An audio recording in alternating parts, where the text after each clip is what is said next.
Hi there. Welcome to the Kessler Law Firm podcast. I'm Michael Kessler, local freedom fighter, and I'm joined today by my good friend Cliff Barnes. Cliff, as you know from prior podcasts, is another local trial lawyer and a one time local county court judge. Cliff, what should we talk about today? I'm in a good mood. Let's talk about how much fun sometimes it is to be a county judge. Well, tell us about that.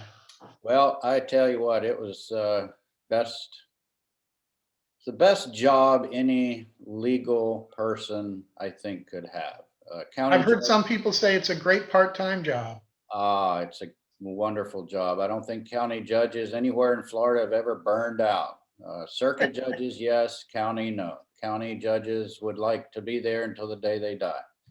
Um, It's just the most fun you can have. You can help people. You're not dealing, as you know, with county court. You're not dealing with robbers, rapists, child molesters, killers. You're dealing with everyday people, most of whom have jobs, careers, family, and have messed up in some minor way, usually.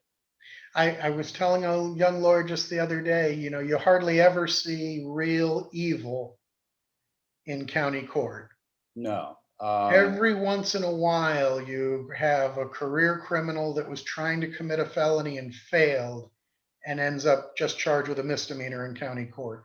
But those are pretty rare. Correct. The worst Most I people in saw, county court are just regular folks. yeah, the worst I ever saw was men who couldn't quit beating women and DUI offenders who would offend over and over again. So those were the two really serious areas that county court, I believe, sees. But And Florida law has really corrected for that. Now, a person with a prior battery conviction can be charged with a felony just on the second battery. that's And with DUIs, it's on the third if they're close enough in time, or on the fourth, no matter how long ago they were. which makes the county judges' lives even easier. It does. Judge Um, Steele in Martin County is fond of saying that DUI cases are the first degree murders of county court. yes, absolutely.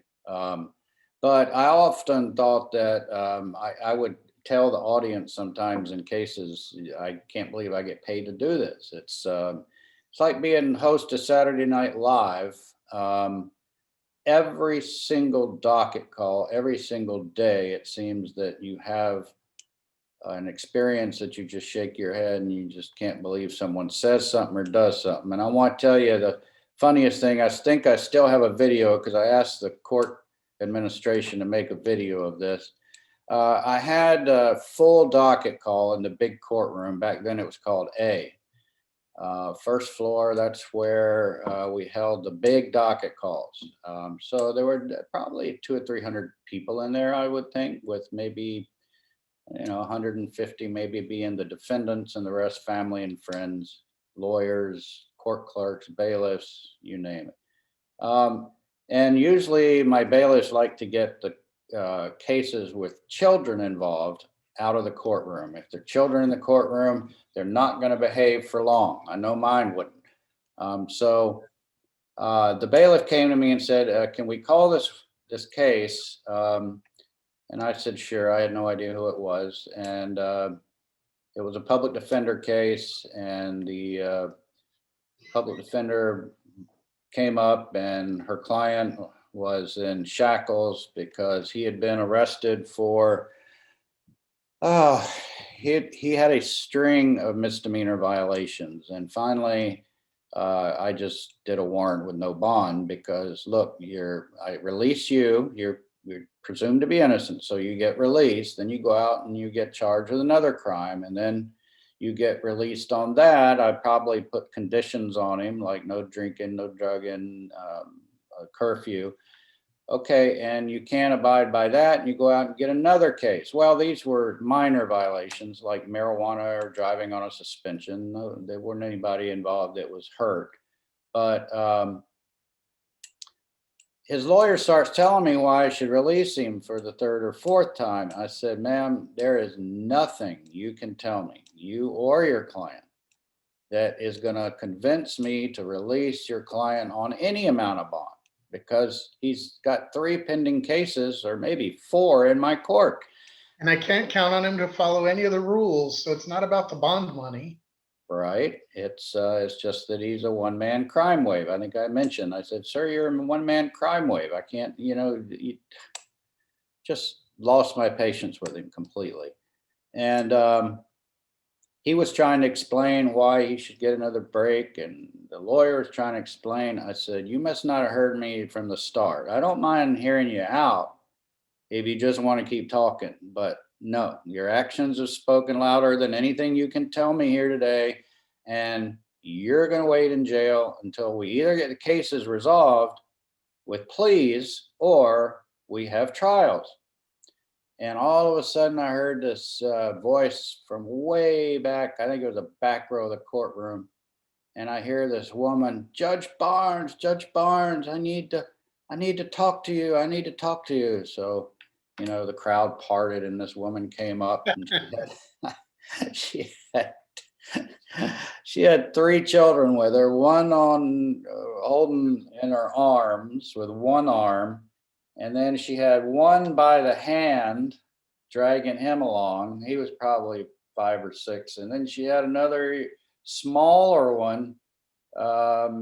She's trying to push him along. So she and the 3 children come up, and she says, Judge Barnes, and tears are streaming down her face. I go, ma'am, I understand you want him home, but I can't let him back. I can't let him out of jail. He just keeps committing crime after crime after crime. She said, you don't understand. I said, no, you don't understand. She said, Judge Barnes, she looked right at me, quit crying. She said, these are only 3 of our children. We have 2 more at home. She said, and I've never watched the children. He watches them. She says, I work every day and he stays home with the children. She looks right at me and she goes, this was on a Friday. She goes, I don't think we're all going to make it through the weekend if he's not here. Like one of these children, something's going to happen to him. And she was serious. She was just distraught, just frantic. And I said, ma'am, I know it's tough. I said, but when people commit crimes, they bring sadness and inconvenience on their families, hard times. So right about the time I was saying that, I saw the little boy let go of her hand. He was probably 5. And I saw, just like in a cartoon in slow motion, I could see the bubble above his head because I saw what he was looking at. And I knew exactly what was going to happen, but it was just, I couldn't stop it. The little boy had seen the gate between the audience and the court personnel, where they come up, they open the gate, they come up, and they're with you then, the judge. And he saw that thing swinging, and he let go of mama's hand, and he ran and caught perfectly the gate on the end swing and rode it all the way up against the wall, and it went wham, and then it actually fell apart. The top of the gate disconnected. This 5-year-old broke your courtroom? Yes. And I'm looking at this, and the people that were facing me couldn't even see what happened, but the rest of the courtroom did. And I said, okay, we're going to release your husband.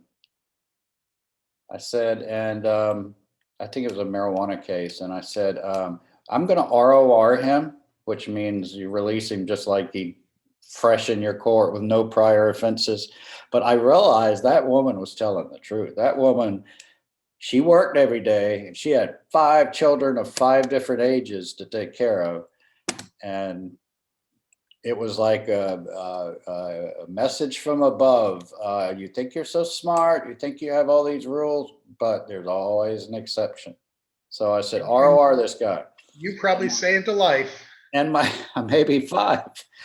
And my pretrial program people, I said, well, he's on pretrial. They go, what are the rules? I said, well, you're not going to drug test him. I said, whatever you do, he smokes marijuana. I get it. and you're not going to drug test him, because then Because there's no point. you're going to want me to put him back in jail. And there is no way I'm putting that man in jail if he's taking care of 5 children so a woman can work and feed the family. It just ain't going to happen. These are victimless crimes. We'll resolve them some other way. So it didn't end there. Then around, I think it was Monday, he brought all 5 children, because they have to show up at the office of the pretrial program.